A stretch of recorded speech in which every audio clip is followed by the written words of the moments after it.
جویا news plus registered کے سیالکوٹ سے bureau chief میاں شاہد محبوب کی رپورٹ کے مطابق ایڈیشنل ڈپٹی کمشنر جنرل سید اسد رضا کاظمی نے ڈسٹرکٹ زکوٰۃ کمیٹی کی جانب سے مستحق مریضوں کے علاج معالجے کے لیے تحصیل ہیڈ کوارٹرز اسپتالوں ڈسکہ، پسرور اور سمبریال کو مجموعی طور پر 24,85,000 روپے کے چیکس اور 3 ووکیشنل انسٹی ٹیوٹ کو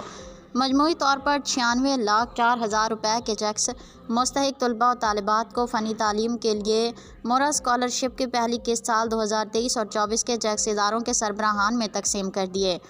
تفصیلات کے مطابق مورا اسکالرشپ اسکیم کے تحت فنی تعلیمی اداروں کو دیے گئے چیکس میں ووکیشنل بوائز سیالکوٹ کو 41,24,000 جبکہ ووکیشنل گرلز کو 20,60,000 روپے، اسی طرح بوائز پسرور کو 34,20,000 روپے، مستحق مریضوں کے علاج کے لیے ٹی ایچ کیو ڈسکہ کو 13,80,000 روپے، ٹی ایچ کیو پسرور کو 6,44,000 روپے اور ٹی ایچ کیو سمبریال کو 4,10,000 روپے کے چیکس اور اداروں کے سربراہان کو تقسیم کر دیے گئے۔ اس موقع پر اے سی سیالکوٹ غلام سرور، ضلع زکوٰۃ آفیسر سیالکوٹ محمد ظہیر اشرف، ڈپٹی ڈائریکٹر سوشل ویلفیئر محمد شریف کھمن، پرنسپل ووکیشنل انسٹی ٹیوٹس اور میڈیکل سوشل آفیسرز بھی موجود تھے۔